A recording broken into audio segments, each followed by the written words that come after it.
Hello viewers, நாங்களோட Lakshmi.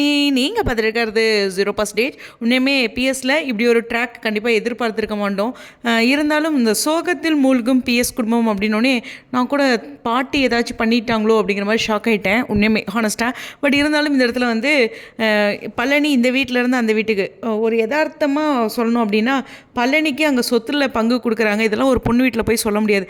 கடையில் இருக்காங்க அப்படின்னு தான் சொல்லுவாங்க. ஸோ சொல்கிற வார்த்தை யதார்த்த வாழ்க்கையை நான் சொல்கிற வார்த்தை அப்படி தான் சொல்லுவாங்க. இங்கே போகும்போது அவருக்கான செல்வாக்கு அதிகமாக இருக்குது, இங்கே இருக்கும்போது சிஸ்டர் வீட்டில் இருக்கோம் அப்படிங்கிற ஒரு விஷயம் இருந்தாலும் இதுக்கான வேறுபாடு இருக்குது. இது யதார்த்த வாழ்க்கையில். அதனால தான் அம்மா இதை யோசிச்சுட்டு நம்மளுடைய பாண்டியன் கிட்டே சொல்லியிருக்காங்க, பழனி எங்கள் வீட்டுக்கே அனுப்பிடுங்க அப்படின்ட்டு. பாண்டியன் சாப்பிட்டுட்டு இருக்கும்போது அந்த முடிவு சொல்கிறாரு.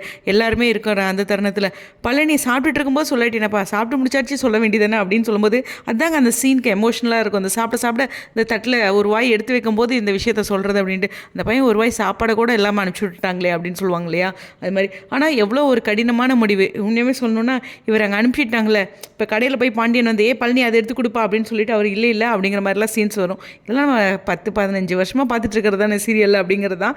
இருந்தாலும் காலங்காலமாக பார்த்துட்ருக்கிறது இருந்தாலும் இந்த சீன் வந்து ஒரு ரொம்ப எமோஷ்னலான விஷயம். அதுலேயுமே சொல்லணுன்னா கோமதி பழனி இவங்களோட பாண்டிங், அப்புறம் மாப்பிள்ளைங்க 3 பேர்த்தோட இவங்களோட பாண்டிங்னு இருக்குது. அதுவும் டோட்டலாகவே பேச மாட்டாங்கல்ல, அப்பப்போ வருவார் போவாருன்னு நினைக்கிறேன்.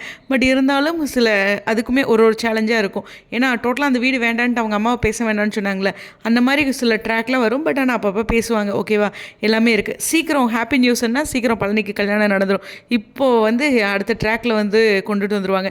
எனக்கு என்னமோ அவங்க காஸ்டியூம்லாமே ஒரு ரீல்ஸ் போடும்போது ஒரு கல்யாண ட்ராக்கோ சம்திங் எதாவது இருந்தது. கண்டிப்பாக அங்கே போய் கல்யாணம் நடந்தாலும் பாண்டியன் வீட்டில் இருக்க எல்லாருமே போவாங்க பழனிக்காக. இருந்தாலும் என்ன பண்ணுவாங்க, வேலு பிரதர்ஸ் அப்படிங்கிறத பார்ப்போம்.